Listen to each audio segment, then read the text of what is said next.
परमेश्वराला प्रसन्न करून घ्यायचे. तो प्रसन्न तर मानव प्रसन्न, मानव प्रसन्न सृष्टी प्रसन्न. सगळीकडे प्रसन्नतेची पखरण आपल्याला जर करायची असेल ना, तर त्या परमेश्वराला प्रसन्न केलं पाहिजे. तो कशाने प्रसन्न होतो? तुम्ही खूप पैसे खर्च केले, खूप त्याची मोठी पूजा केली तर होणार आहे? नाही, तो भावबळाने प्रसन्न होणार आहे. आणि त्याच्यासाठी तुमच्या देहाला सुद्धा थोडेसे कष्ट द्यायला पाहिजे. कसे कष्ट द्यायचे? तर एकादशीच्या निमित्ताने. हो, बरोबर, अगदी बरोबर. आज मी बोलणार आहे त्या 11 या संख्येबद्दल. 11 ही संख्या या परमार्थ मार्गामध्ये अतिशय महत्त्वाची. कारण एकावर एक 11. इथे एकावर एक म्हणजे काय आहे? तर 2 एक एका समोर एक ठेवलेले आहेत, पुढे कोणी नाही आणि मागे कोणी नाही. म्हणजेच हे माया आणि ब्रह्माचं खरं म्हटलं तर प्रतीक आहे, किंवा जीव आणि शिवाचं प्रतीक आहे, किंवा गुरु आणि शिष्याचंही प्रतीक म्हणता येईल. अशी ही अनेक प्रतीक आहेत, किंवा भक्त आणि भगवंत असंही प्रतीक म्हणता येईल. असा हा 11चा हा जो 11 ही संख्या किती महत्त्वाची या परमार्थ मार्गामध्ये. आणि आज आपण ह्या 11 या संख्येबद्दलच बोलणार आहोत. एकादशी पौर्णिमेपासून किंवा अमावस्येपासून 11वा जो दिवस आहे तो एकादशीचा दिवस असतो. या एकादशीच्या दिवशी उपास करावा असं अनेक शतकांपासून सांगण्यात आलेलं आहे. एकादशीच्या दिवशी उपास का करावा याचं एक आध्यात्मिक कारणही बघणार आहोत आणि सायंटिफिक वैज्ञानिक कारणही आपण पाहणार आहोत. एकादशी म्हणजे या दिवशी पृथ्वी कललेली आहे आपल्याला माहिती आहे, पण पृथ्वीचा तिच्या अक्षाशी एक विशिष्ट कोन एकादशीच्या दिवशी होत असतो.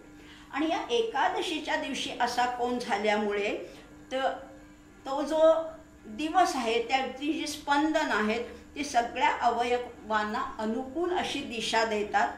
आणि त्या दिवशी जर का अनुकूल दिशा म्हणजे परमेश्वराकडची दिशा दाखवतात. ह्या दिवशी जर का देह हलका असेल, आपले विचार तरल असतील, सूक्ष्म असतील, तर आपोआप परमेश्वराचा पर्यंत पोचण्याचा मार्ग सुकर होत जातो. एकादशी आणखीन बघणार आहोत. एकादशीच्या दिवशी नुसताच उपास नाही करायचा. आणि उपास कसा करायचा, सायंटिफिकली उपास कसा करायचा तेही बघणार आहोत. नाही तर नुसतंच एकादशी आणि दुप्पट खाशी असं नाही करायचं.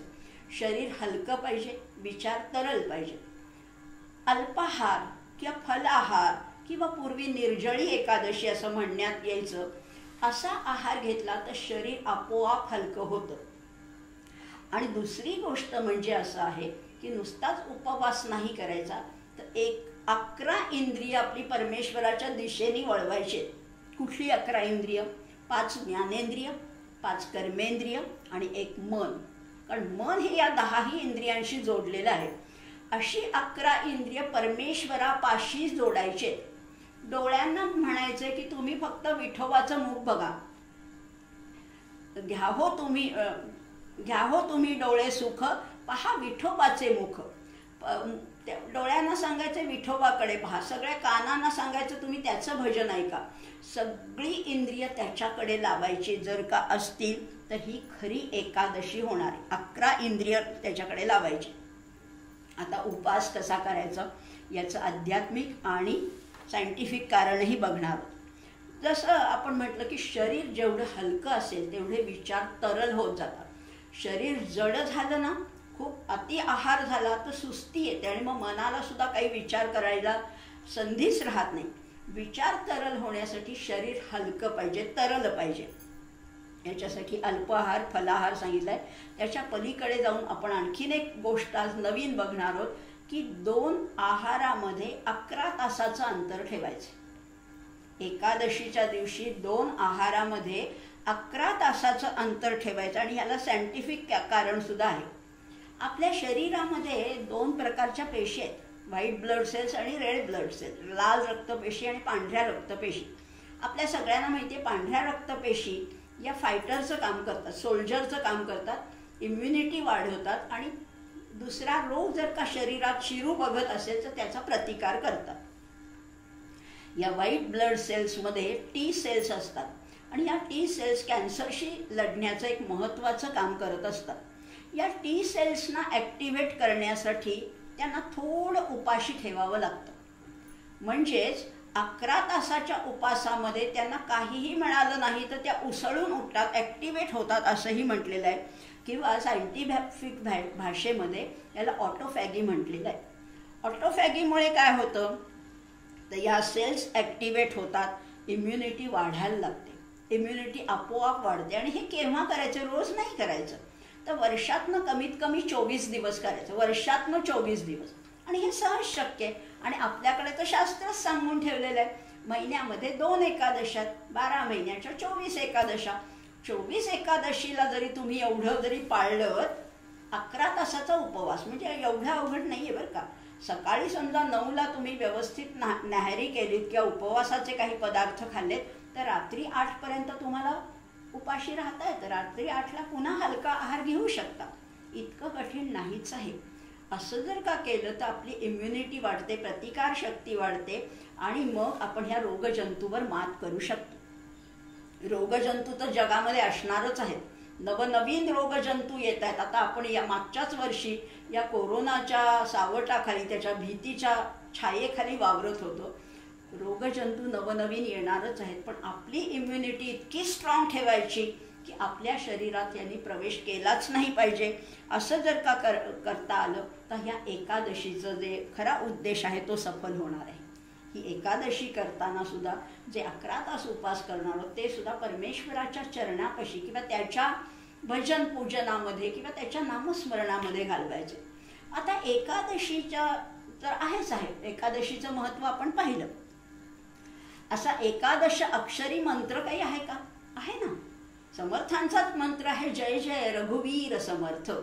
किती अक्षर आहेत बघा बरं, 11 अक्षरांचा हा मंत्र आहे. समर्थांचा तर, समर्थ रामदास स्वामींचा तर ह्या सगळ्यावर 11वर अतिशय भर होता. 11 11 काय 11 असं त्यांनी म्हटलेलं आहे. मारुती सुद्धा त्यांनी ज्या 11 मारुतींची स्थापना केलेली आहे वेगवेगळ्या ठिकाणी, महाराष्ट्रामध्ये अनेक ठिकाणी, चाफळला आहे, बहे बोरगाव आहे, मनपाडळे आहे, अशा अनेक ठिकाणी त्यांनी 11 मारुतीची स्थापना केलेली आहे. किंवा आपल्याला माहिती आहे भगवद्गीतेमध्ये सांगितलं रुद्राणाम शंकरश्चास्मी. रुद्र किती आहेत असं विचाराल तर रुद्र सुद्धा 11च आहेत. 11 रुद्र आहेत, 11 मारुती आहेत, 11 अक्षराचा हा मंत्र आहे. किंवा अजून तुम्हाला एक गंमत सांगते की महात्मा गांधीजी जी नित्य प्रार्थना करायची त्याच्यामध्ये सुद्धा 11च तत्व आहेत. वस्तुतः ही प्रार्थना त्यांनी गुजरातीमध्ये केलेली आहे, पण त्याच्यातले शब्द आपल्याला सगळेच परिचित आहे, त्यामुळे ती काहीच अवघड नाहीये. त्यांच्या प्रार्थनेमध्ये असं म्हटलेलं आहे, अहिंसा सत्य अस्तेय ब्रह्मचर्य अपरिग्रह शरीर श्रम अनास्वाद सर्वत्र भयवर्जन सर्व धर्म समानत्व स्वदेशी स्पर्श भावना आ एकादश सेवोजी नम्रत्वे व्रतनिश्चये. किंवा त्याचं 4थ्या ओळीचा मराठी अनुवाद केलेला आहे, ही एकादश सेवावी नम्रत्वे व्रतनिश्चये. ही 11 व्रत जर का सेवन केली तर उत्तम आचरण. महात्मा गांधींचं जीवनपटच जणू काही या एका श्लोकामध्ये पूर्णपणाने उलगडलं आहे. आणि त्यांचंच कशाला, आपण सुद्धा ही सगळी 11 अहिंसा आहे, सत्य आहे, अस्तेय आहे, ही 11 जर का व्रत आपल्या आचरणात असेल तर आपलं जीवन हे आदर्श जीवन का नाही बरोबर बनणार.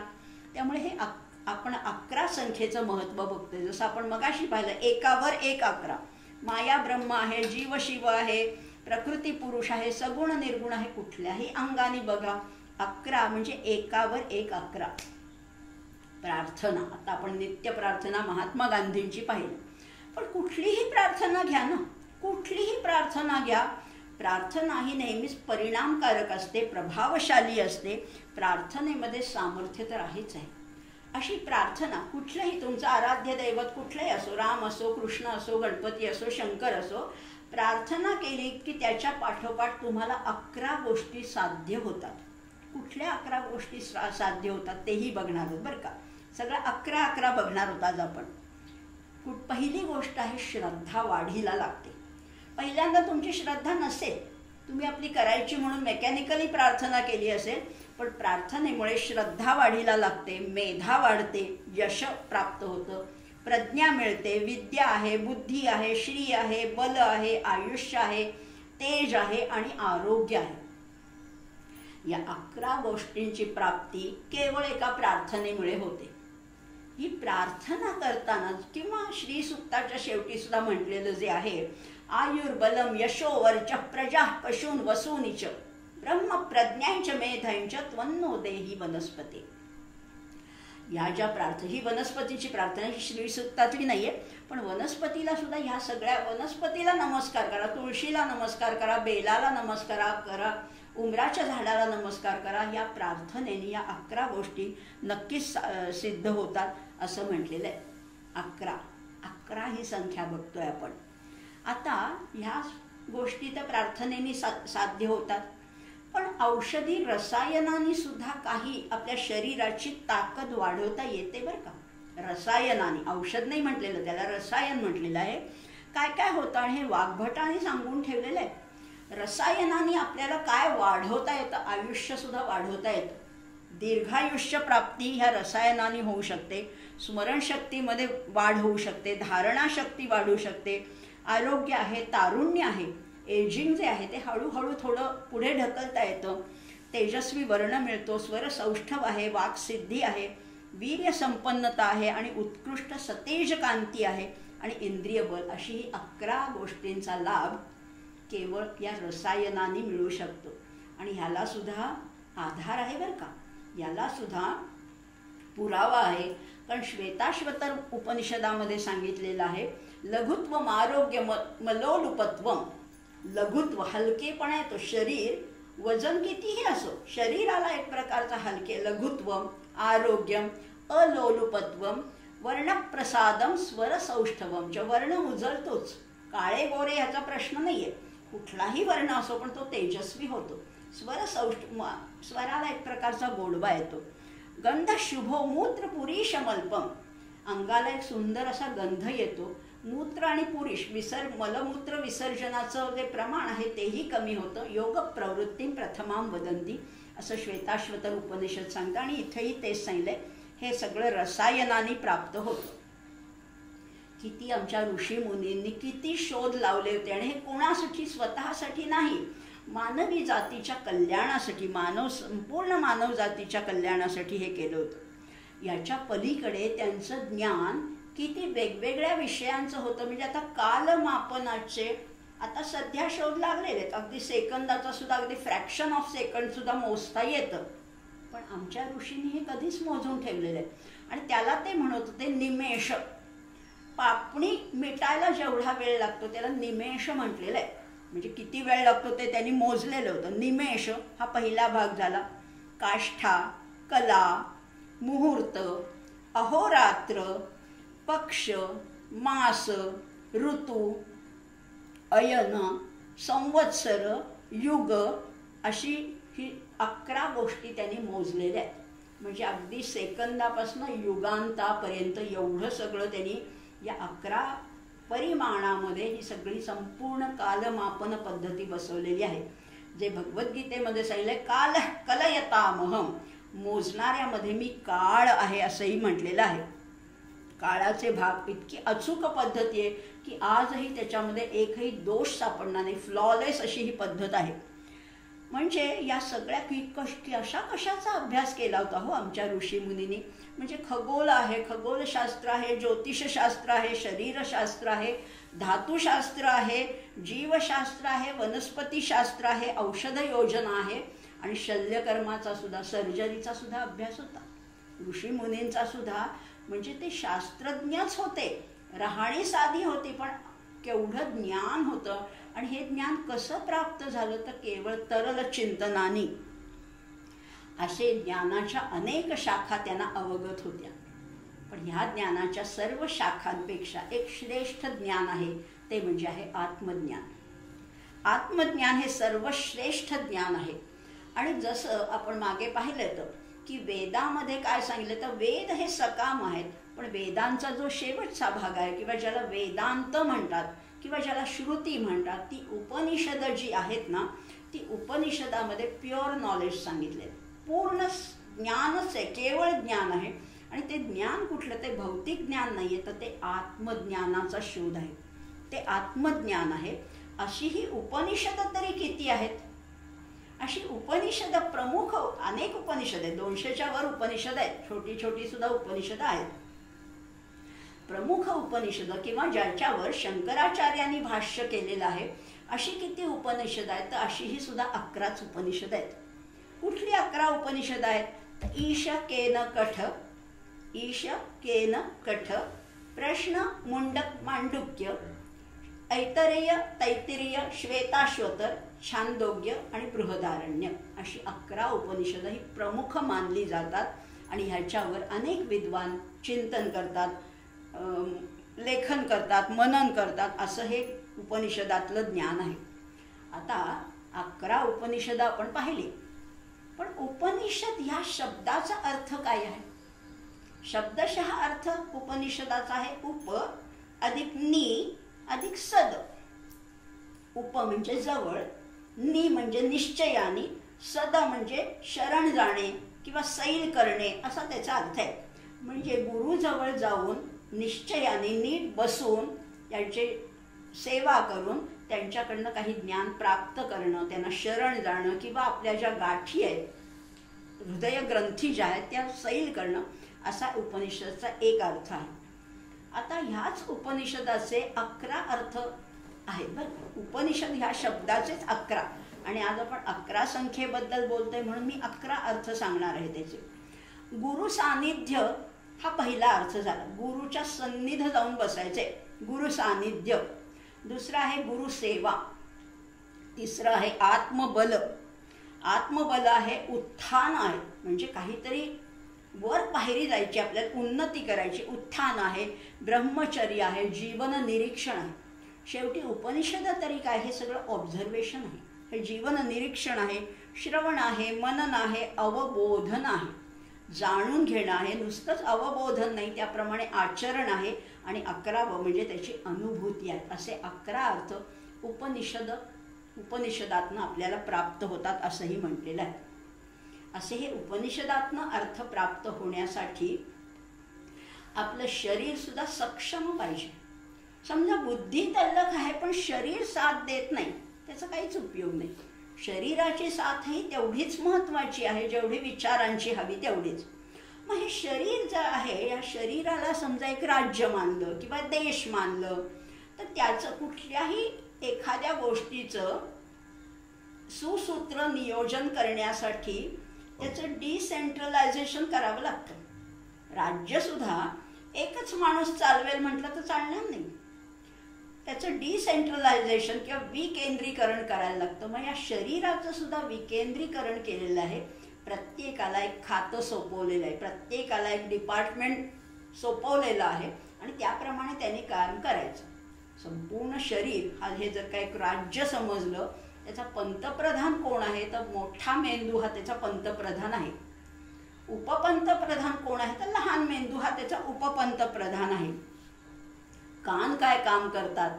आपली श्रुती ज्या आहेत त्या काय काम करतात? तर त्या ध्वनी लहरी, या वातावरणामध्ये ज्या ध्वनी लहरी आहेत त्या साठवून त्याचा अर्थ लावण्याचं काम करतात कान. आणि म्हणून कानाला म्हटलेलं आहे नभोवाणी मंत्री आहेत कान. त्वचा काय आहे? तर त्वचा या संपूर्ण शरीराचं संरक्षण करते म्हणून त्वचा ही संरक्षण मंत्री आहे. पोट काय आहे? तर पोट हे अन्नधान्य मंत्री आहे. पोटाला एक सुंदर खातं त्याच्या आवडीचं सोपवलेले अन्नधान्य मंत्री. मस्तकाकडे जंगल खातं आहे, पायाकडे दळणवळण खातं सोपवलेलं आहे. बुद्धी हे शिक्षण मंत्री आहे, हृदय हे अर्थमंत्री आहे, फुफ्फुस हे गृहमंत्री आहे आणि नाक हे आरोग्य मंत्री. अशी 11 खाती 11 अवयवांकडे सोपवलेली आहेत. आणि हे प्रत्येक जण त्यांचा कारभार अतिशय चोखपणाने सांभाळत आहे. आणि म्हणूनच हा देहाचं जे राज्य आहे ते सुसूत्रपणे सुचारू व्यवस्थापनाने सुंदर रीतीने चालू आहे. इतकं सुंदर नियोजन त्या परमेश्वराने करून ठेवलेलं आहे. सगळं आपल्याला खरं तर काहीच करायची गरज नाही. या मंत्रिमंडळामध्ये कुठेही वाद नाही आहेत, कलह नाही आहेत, निवडणुका नाही आहेत. प्रत्येक जण आपलं काम चोखपणाने करत आहे. आता हे जे शरीर जे आहे ना, आपलं शरीर जे आहे, ही समजा एक नगरी, आपण आता राज्याची एक भूमिका पाहिली. हे समजा नगर आहे, तर एखाद्या नगराला किती द्वारं असतात, ह्या नगराला किती दार आहेत, तर ह्या नगराला सुद्धा 11 दार आहेत. कुठली दार आहेत 11 बघूया. 2 नाकपुड्या आहेत, 2 डोळे आहेत, 2 कान आहेत आणि 1 मुख आहे. ही 7 जी दारं आहेत ती वरती आहेत, उत्तमांगामध्ये आहेत, डोक्यामध्ये आहेत, चेहऱ्यामध्ये आहेत. ही 7 दारं वरती आहेत. आणि शिस्न आणि गुद किंवा उपस्थ आणि पायू ही द्वारं आहेत, ही खालच्या बाजूला आहेत. ही झाली 9 द्वारं. पण ह्याच्याच जोडीला आणखी 2 द्वारं आहेत आणि ती आहेत नाभी आणि ब्रह्मरंध्र. नाभीचं जे द्वार आहे त्याच्यातनं जीवनरस, मातेच्या गर्भात असताना त्या जीवाला जीवनरस पुरवला जातो तो नाभीमधनं. त्यामुळे ते नाभीचं द्वार तर अतिशय महत्त्वाचं आहे. पण ते जन्मताच बंद होऊन जातं. आईपासून जेव्हा तो जीव अलग होतो तेव्हा ते नाभीचं द्वार बंद होऊन जातं. आणि 11वं द्वार जे आहे ते ब्रह्मरंध्र. हे इथे सहस्रार चक्रापाशी एक वरती ब्रह्मरंध्र आहे. आणि ह्या ब्रह्मरंध्राला आणखी बरीच नावं आहेत. त्याला एक नाव आहे विद्रुतीद्वार. विद्रुतीद्वार, विद्रुती म्हणजे विदारण करत आत जो शिरतो, जो आत्मा आहे तो त्या ब्रह्मरंध्रातून आत शिरतो. आणि योगी किंवा संन्याशी पुरुषांचा आत्मा ब्रह्मरंध्रातूनच बाहेर पडतो असं मानलं जातं. पण सर्वसामान्य आपला हा जो ब्रह्मरंध्र आहे ते जन्मतः बंद होतं किंवा जन्मानंतर काही महिन्यांनी ज्याला आपण टाळू भरतो तेव्हा ते ब्रह्मरंध्र बंद होतं. नाभी आणि ब्रह्मरंध्र ही 2 द्वारं अशी आहेत की ती बंद होऊन जातात. पण 9 द्वारं आपली उघडी आहेत. या 9 द्वारातनं ही द्वारातनं ये जा चालू असते आणि ही 2 दारं मात्र बंद असतात. या 11 द्वाराचा हा जो प्रवास आहे हा असा आहे. आता ही सगळी जी द्वारं आहेत ना, ही सगळी बाहेर उघडणारी द्वार आहेत.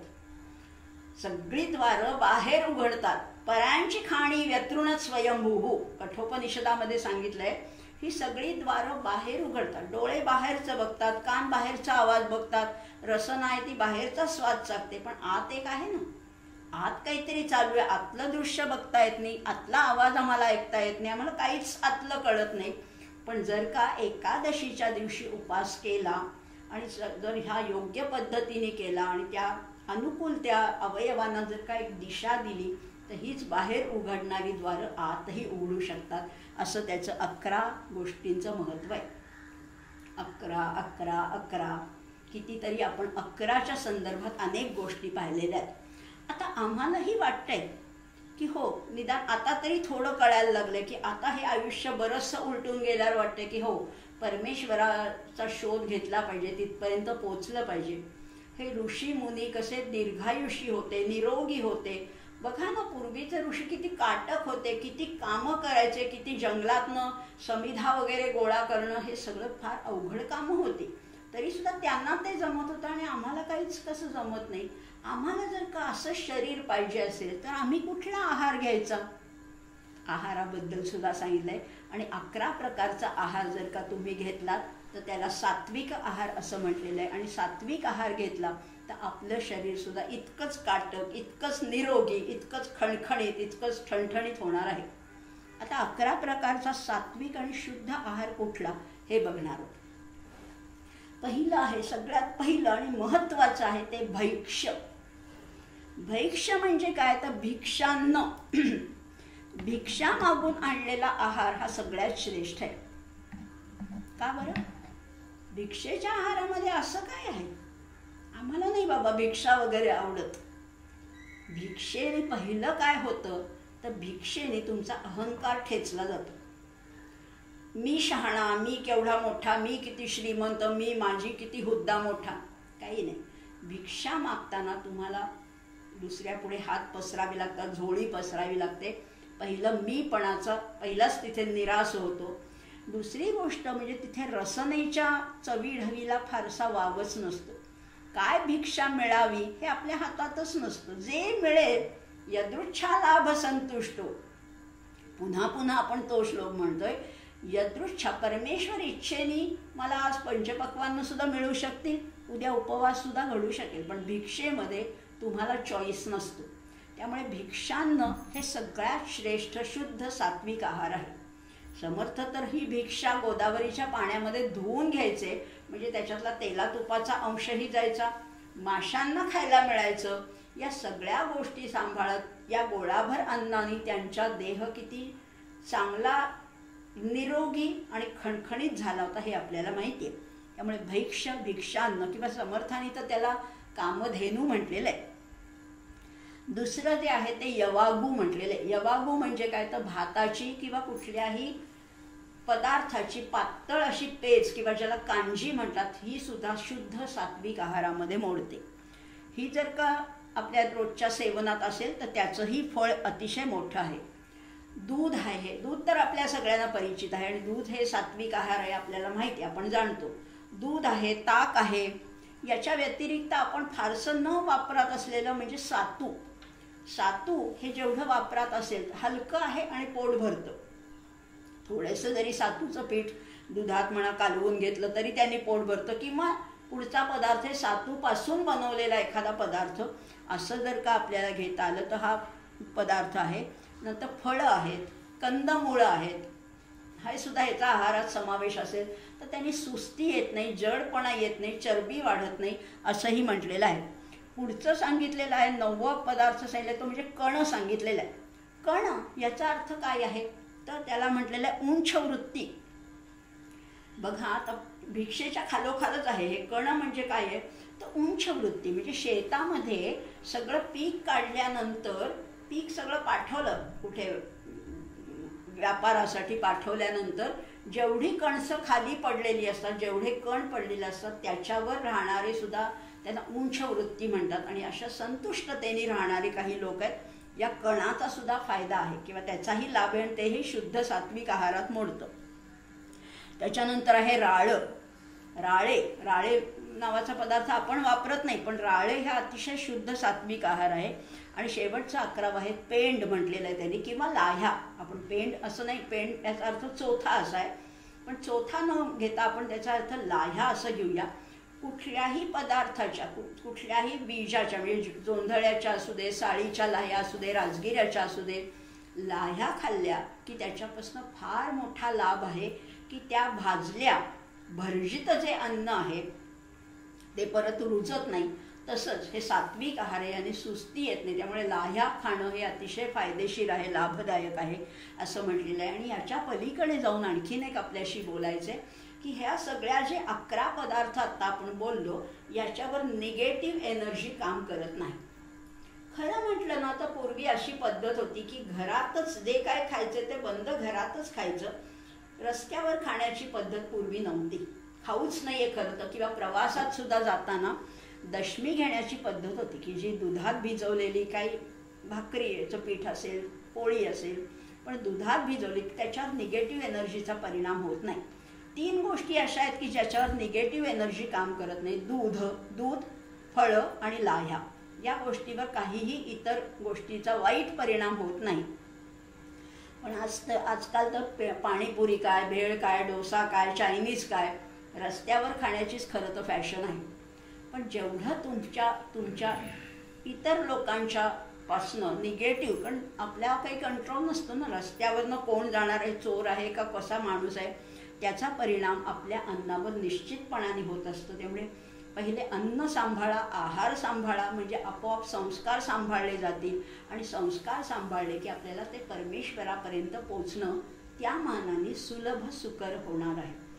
म्हणजे आता आपण ह्या 11 गोष्टींचा विचार केला. 11 मारुती, 11 रुद्र, 11 अक्षरी श्लोक, एकादशी, 11 इंद्रिय, एकादशाची प्रार्थना, अशी अनेक गोष्टींचा विचार केला.